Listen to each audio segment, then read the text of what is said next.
سامعین، جب بھی کوئی فطرتاً کمی یا حقیقت میں کمی، کمین، چوڑا، چماڑ اسلام کے خلاف بات نہیں کر سکتا کیونکہ وہ ڈرتا ہے، تو وہ کسی مولوی کے خلاف بات کر دیتا ہے کہ مولوی کو رگڑا لگا دو، انڈائریکٹلی اسلام کے خلاف بھی بات ہو ہی جائے گی۔ فواد چودھری صاحب نے کہا کہ مولویوں نے پاکستان نہیں بنایا، یہ تو پاکستان کے خلاف تھے، 2-4 کی مثال بھی دے دی۔ جناب، واقعی مولوی نے پاکستان نہیں بنایا، پاکستان تو آپ کے باپ نے بنایا تھا۔ اور ایک اور شخصیت تھی پاکستان بنانے میں، بڑا اہم کردار تھا، ہاں شیریں مزاری صاحبہ کی صاحبزادی تھیں،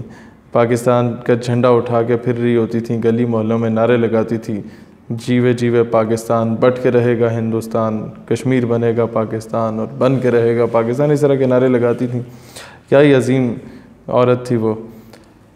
خیر، اب آپ کو میں بتانا چاہتا ہوں کہ علماء کرام کا کیا کردار تھا۔ خضر یا ٹیوانا اس دور کا گورنر پنجاب ہوا کرتا تھا، متحدہ ہندوستان کا، اور اس نے بلینک چیک لکھا خواجہ قمر الدین سیالوی رحمۃ اللہ علیہ کو اور کہا کہ fill and sign it and tell me the amount of money you need but do not support Mr. Jinnah in the creation of Pakistan۔ اس چیک کو بھرو اور جتنے پیسے چاہیے لے لو، لیکن محمد علی جناح کا ساتھ نہ دو۔ تو خواجہ قمر الدین سیالوی نے اس چیک کو انگیٹھی میں جلا دیا۔ پھر خضر یا ٹیوانے نے دھمکی دی کہ اب اگر آپ نے مسٹر جناح کو سپورٹ کیا تو مجھ سے برا کوئی نہیں ہوگا۔ تو خواجہ قمر الدین سیالوی نے تاریخی جواب دیا کہ میں اللہ دے 99 نہ پڑھے جنا خضر یا ٹیوانے دا نام موجود نہیں، لہٰذا قائد اعظم کی سپورٹ سے مجھے دنیا میں کوئی طاقت نہیں روک سکتی۔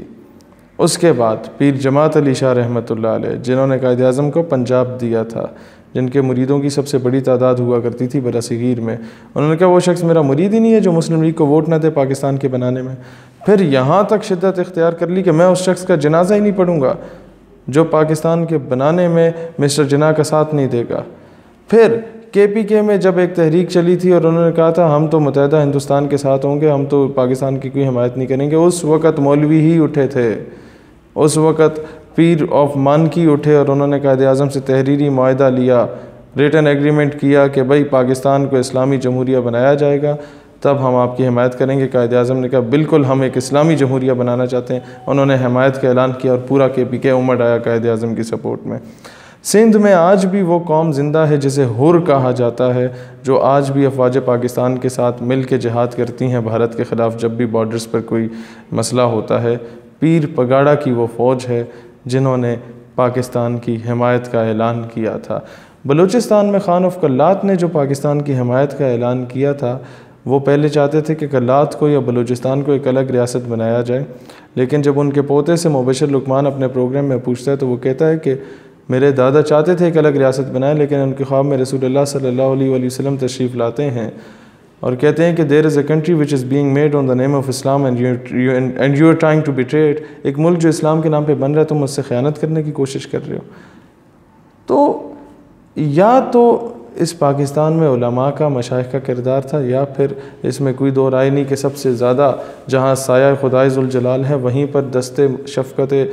سیدنا محمد رسول اللہ صلی اللہ علیہ وآلہ وسلم بھی شامل تھا پاکستان کو بنانے میں۔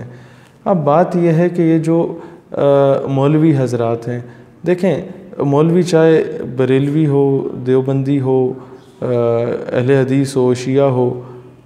کسی بھی مکتب فکر کا ہو، میں نے کبھی نہیں دیکھا،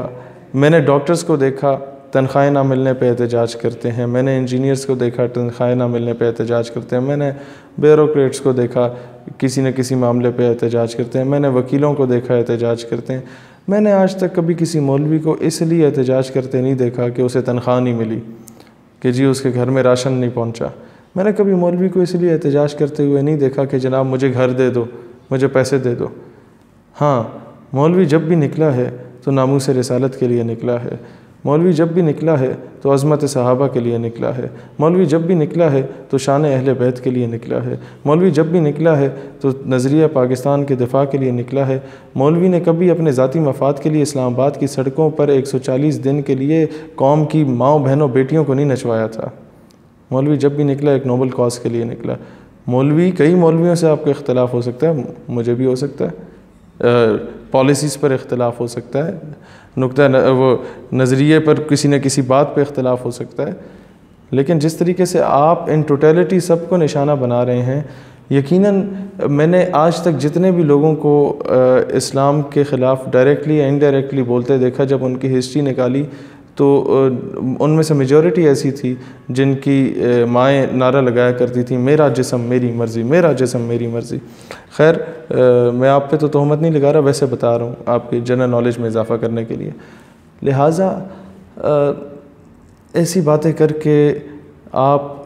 اگر سستی شہرت حاصل کرنا چاہتے ہیں تو یقیناً آپ کو ملے گی، لیکن ایسی باتیں کر کے اگر آپ ریاست مدینہ بنانا چاہتے ہیں تو معذرت کے ساتھ ایسی باتیں کر کے آپ ریاست مدینہ نہیں بنا سکتے۔ ہاں، جو ریاست آپ چاہتے ہیں جہاں پر آپ کی یہ تمام آسمہ جہانگیر کی ناجائز اولادیں پھریں، اپنے جسم کی نمائش کریں اور جو مرضی آئے چوڑا چماڑ ان کے اوپر چھلانگ مار کے یوز کر کے ٹیشو پیپر کی طرح پھینک دے، ایسی ریاست ضرور بن سکتی ہے۔